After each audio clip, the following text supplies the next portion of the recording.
観察機能に問題7クイコジーズラဒီမှာクイコジーズラဘာလဲဆိုတော့ပိုင်းနေပေါ့နော်ပိုင်းတူးတဲ့ဟာကိုクイコジーလို့ခေါ်တယ်ပိုင်းကိုကြီးနဲ့ပတ်သက်ပြီးတော့ခိုးကြော်တဲ့စိတ်ဆာကူရှိတာクイခိုးကြောဆိုတာဒီမှာပုံစံမျိုးရှိတာပေါ့နော်ခိုးကြောဆိုတာရှိတယ်ခိုးကြောဆိုတာစက်ယုံလို့ပြောတာဒါစက်ယုံခိုးကြောဆိုတာစက်ယုံပေါ့နော်စက်ယုံရဲ့အလုပ်ရဲ့site ထဲဆိုတော့ Canva လို့ခေါ်ပါတော့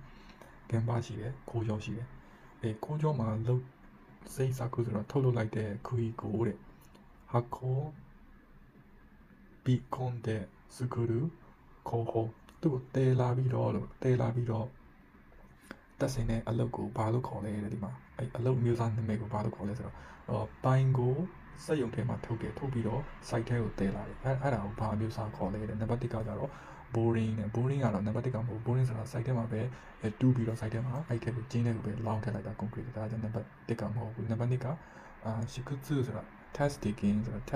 တာပိုင်း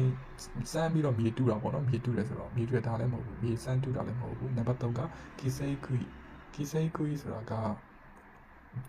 precast ပိုင်းပေါ့နော် precast ပိုင်းဆိုရင်တော်တော်များများသိပြီးသားဖြစ်တယ် precast ပိုင်းဆိုစက်ရုံထဲမှာconcrete လောင်းလိုက်တယ် concrete လောင်းပြီးအဲ့ပိုင်းချောင်းကောက်ပေါ်မှာတင်ပြီးတော့site ထဲမှာပိုင်းရိုက်တဲ့စစ်တွေပိုင်းရိုက်တဲ့ဆက်တွေတုံးပြီးတော့ရိုက်ထည့်တာပေါ့နော်သူမေကွန်ရဲ့သဘောတရားလည်းအဲ့ဒါပါပဲဒီဟာပါပဲနံပါတ်ဒီအပြင်မှာတော့နံပါတ်3ပေါ့နော်နံပါတ်4ကဘာရှော့ uchi ဆိုတာအဲ့နေရာမှာပဲ uchi ဆိုတော့လောင်းထည့်လိုက်တဲ့ concrete တော့cast in place concrete ပိုင်းကိုခေါ်တာပေါ့နော်ဘာရှော့ uchi concrete တော့គឺ